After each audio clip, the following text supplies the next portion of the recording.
अपनी भारतीयता को अंदर जगाना चाहिए और समझना चाहिए कि हमारे देश में कितनी सुंदर व्यवस्था है। हम कोई एक विशेष धर्म की बात नहीं करते, एक विशेष ग्रुप की बात नहीं है, संघ की बात, पर ये बात है हमारे अंदर बसे हुए उस कुंडलिनी की बात जिसके जागरण से आपको आत्म साक्षात्कार होता है। और ये आत्म साक्षात्कार होने के बाद जो आपके आत्मा का प्रकाश है वो आपको पूरी तरह से संभालता। आपको किसी का भला बुरा सोचने की ज़रूरत ही नहीं। आपको अगर कोई परेशान करे तो उसको परेशान करने वाले बैठे हुए हैं, आपसे उनसे कोई मतलब नहीं, वो अपना संभालेंगे। अब मैं कहूँ कि इसको संभालने वाले शिव जी हैं तो फौरन मुसलमान डंडा लेके मुझे मारने को आएंगे, ईसाई कहेंगे आप कैसे कहते हैं। और अगर मैं ये कहूँ कि मक्का में मक्केश्वर शिव हैं तो और भी बिगड़ेंगे मेरे ऊपर। और सही बात यह है कि मक्का में मक्केश्वर शिव हैं। इनसे पूछिए कि आप पत्थर क्यों पूछते हो, क्यों पत्थर के पीछे चारों तरफ घूमते हो, इनसे पूछना चाहिए। तो इनको उसका जवाब नहीं, इसलिए कि साक्षात शिव का स्थान है। और शिव जी और मोहम्मद साहब कोई दो तीसरे नहीं थे। मोहम्मद साहब भी आदि गुरुओं के एक अवतरण थे। यह हम कह सकते हैं कि वो उसके अवतरण थे, आप चाहे माने या न माने। उसका जो पूरी तरह से अगर जानना हो तो जब आपको आत्म साक्षात्कार होता है तो आप देखिए आपके उंगलियों में आपको पता होता है कि किसके कौन से चक्र पकड़े। उंगलियों में कोई मशीन नहीं चाहिए, कुछ नहीं। और मोहम्मद साहब ने कहा है कि जब क़ियामा आएगा, माने जब आपके ऊपर आशीर्वाद आएगा और आपका परिवर्तन होगा, जब क़ियामा आएगा तब आपके हाथ बोलेंगे और आपके खिलाफ शहादत देंगे। लेकिन अगर मुसलमान दूसरे रास्ते चले गए और हिंदू अगर तीसरे रास्ते चले गए और बाकी ईसाई चौथे रास्ते चले गए, उसको ये लोग क्या करें। इन्होंने तो आध्यात्म की ही बात की थी और इसी क़ियामा की बात की थी, इसी परिवर्तन की बात की थी। और हिंदू धर्म में तो हर एक ने कहा था कि ऐसा समय आने वाला, पर हम लोग पता नहीं क्यों भूले भटके कहाँ जा रहे हैं और इसको सोचते नहीं और बेकार में झगड़े कर रहे हैं। इस झगड़े की कोई ज़रूरत नहीं है। पहले चीज़ समझ लो कि तुम्हारा धर्म क्या। शिवाजी महाराज ने कहा था कि स्वधर्म को बचाओ। ये स्व का धर्म माने आत्मा का धर्म है। साफ उन्होंने कहा था स्वधर्म को जानना है, क्योंकि वो स्वयं साक्षात्कारी थे। उनके जीवन के एक एक लक्षण देखिए, आप हैरान होंगे वो किस कदर महान व्यक्ति थे। इसी तरह से हमारे यहाँ रामदास स्वामी उनके गुरु थे। उनसे किसी ने कहा, 16वीं शताब्दी में कुंडलिनी पर बहुत बातचीत हुई कि भाई ये कुंडलिनी का जागरण कितने देर में होता है। तो उनका तत्क्षण, लेकिन लेने वाला चाहिए और देने वाला चाहिए। अब अगर कहिए कि जो यहाँ खोमचे लेकर घूम रहे हैं उनको मैं आत्म साक्षात्कार दूंगी, तो क्या दे सकते हो। उसकी गहराई होनी चाहिए। वो गहराई पता नहीं कहाँ खो गई हम लोगों के अंदर। और जब वो गहराई होती है तो आत्मदर्शन होना कोई कठिन नहीं। ऐसा ये कलयुग का विशेष महत्व है। जिस वक्त में एक बार ऐसी कहानी है कि कली दमयंती के पति जो थे वो नल उनको मिले, तो उन्होंने कहा मैं तेरा सर्वनाश करूंगा क्योंकि तुमने मेरी बीवी से मेरा बिछोह किया था। तो कली ने कहा कि देखो भाई, मेरा तुम नाश जरूर करो, पहला मेरा महात्म्य समझो। कल तुम्हारा क्या महात्म्य है। इस वक्त सब लोग, जब तुम राज्य करोगे तो सब भ्रांति में बैठे रहेंगे, उनको सबको भ्रांति रहेगी, तुम क्या कर सकते। तो उन्होंने कहा कि देखो, मेरा ऐसा राज्य ज़रूर होगा, भ्रांति होगी, पर उसी वक्त गिरी कंदरों में घूमने वाले ये साधु सन्यासी और घर में रहने वाले बहुत से ऐसे लोग जो कि परमात्मा की खोज में हैं, जो सत्य की खोज में हैं, उनको सत्य प्राप्त होगा, उनको आत्म साक्षात्कार मिलेगा। और ये कलयुग में ही होने वाला है। क्योंकि भ्रांति से घबरा के वो ज़रूर सत्य को खोजे।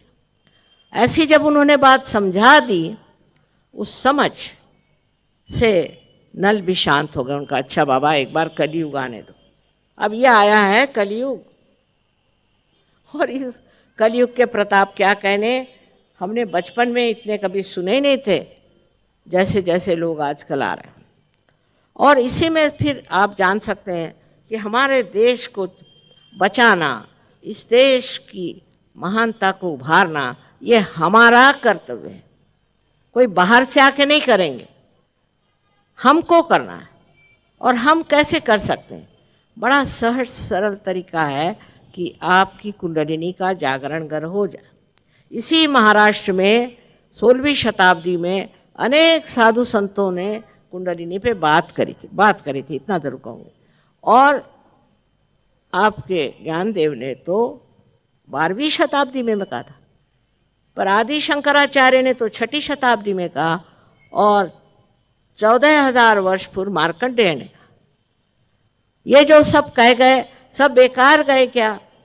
क्या आजकल की जो हम लोगों की प्रवृत्ति हो गई है, उस प्रवृत्ति में मनुष्य के दिमाग में बात बैठनी चाहिए कि कुछ न कुछ हमारा गलत रास्ता हो गया। उस गलत तरीके की वजह से आज हम ऐसे ठोकरे खा रहे हैं। अब गरीबी है तो रो रहे हैं। अरे लेकिन गरीबी क्यों है? क्योंकि अपने यहाँ लोगों में हवस पैसा खाते हैं। जहाँ जाओ, मैं पूना में गए, लेकर माँ वो तो पैसा खाता है, कोई बात करो पैसा खाता है। मैंने कहा भाई क्या खाना वाना खाता नहीं, क्या पैसे ही खाते रहता? जिसको देखो वो पैसा खाता है, और पैसा खाकर अंत में जेल में जाए, चाहे उसका सत्यानाश हो, उसके बच्चे ही उसको मार डालें, इसकी उसको परवाह नहीं। बस पैसा पैसा पैसा। पर ये लक्ष्मी तत्व नहीं है।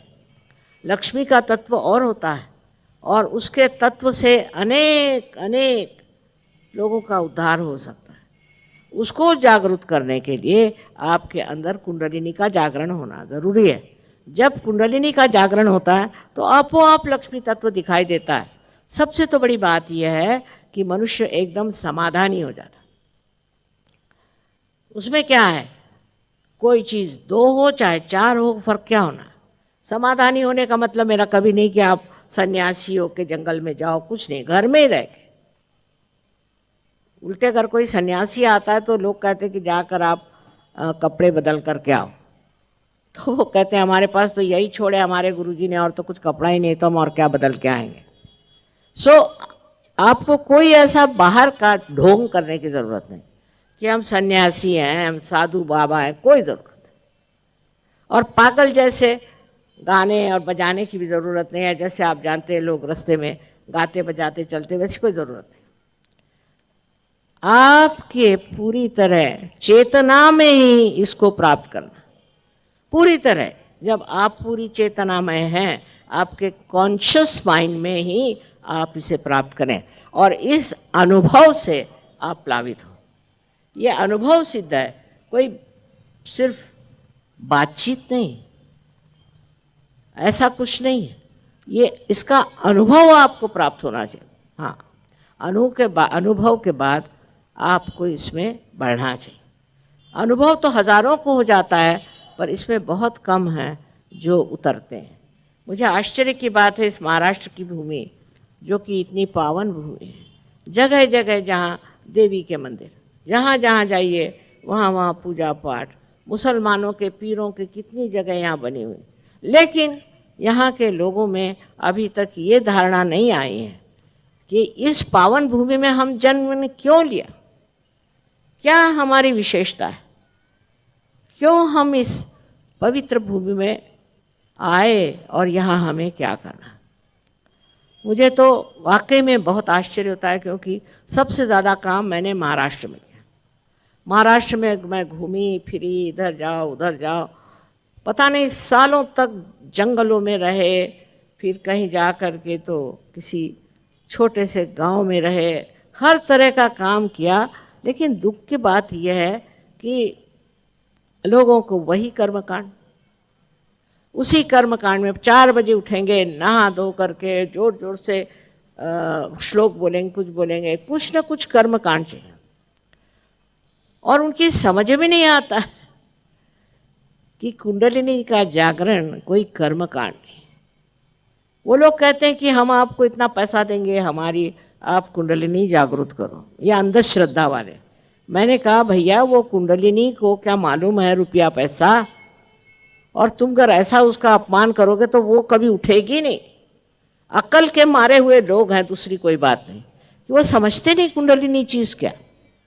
कुंडलिनी का मतलब है कि आपके अंदर जो सुप्तावस्था में एक शक्ति है, उसका जागरण हो करके वो 6 चक्रों को छेदती हुई, और ये ब्रह्मरंध्र इसको भी छेदती हुई, और इस चारों तरफ फैली हुई ब्रह्म शक्ति से एकाकारिता प्राप्त करे। और आपके अंदर से ये ब्रह्म शक्ति दौड़ने लगती कि आम आ गया। इतनी सहज चीज़ है, सहज, सह माने आपके साथ पैदा हुआ, यह आपका जन्म सिद्ध अधिकार है कि आप इसे प्राप्त करें। लेकिन आप अछूते हैं, आपके पास टाइम नहीं, आपके पास कोई ये नहीं, वजह नहीं है। हम तो बड़े सुखी हैं। फिर जब कोई बीमारी आएगी तो आएंगे दौड़े हुए, जब कोई तकलीफ आएगी तो आएंगे दौड़े हुए। पर जब आप स्वस्थ हैं तभी ही स्वस्थ माने जो स्व में स्थित है वही स्वस्थ हो सकता। स्व माने आत्मा, इसमें जो स्थित है वही हो सकता।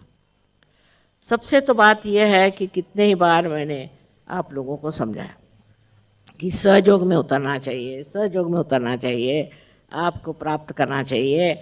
आपकी विशेषता है, महाराष्ट्र की विशेषता है।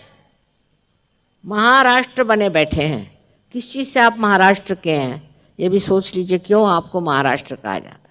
आज इतने शहरों में मैं घूमती हूँ और इतने देशों में मैं घूमती हूँ, आपके बारे में लोग न जाने कितनी कितनी कविताएं बनाते रहते, पर यहाँ आकर के फिर अधोमुख होकर बैठ जाते हैं कि बाबा रे बाबा, यही क्या माँ हमें बता रही थी, यही वो महाराष्ट्रियन है क्या।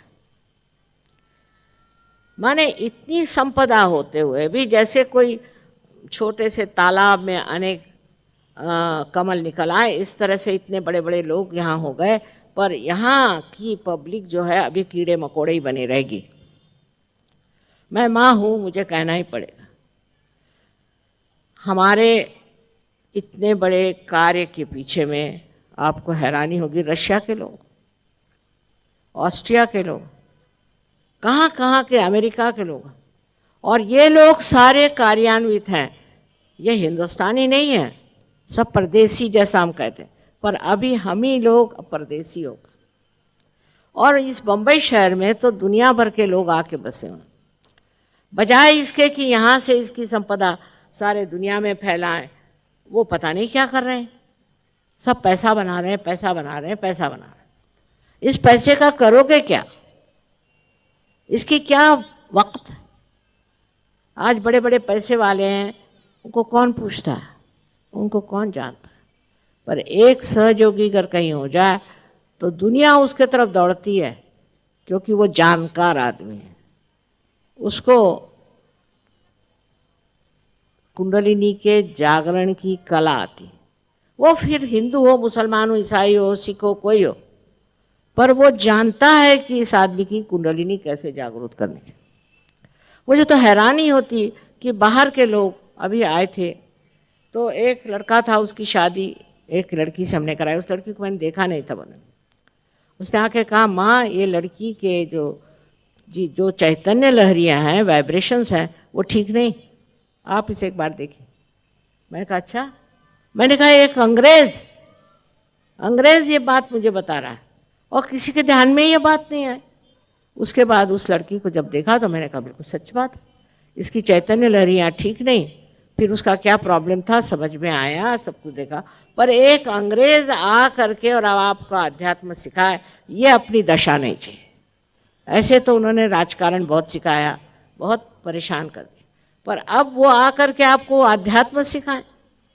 इसलिए मैं कहती हूँ कि किसी तरह अपनी और नज़र हो और आप देखें।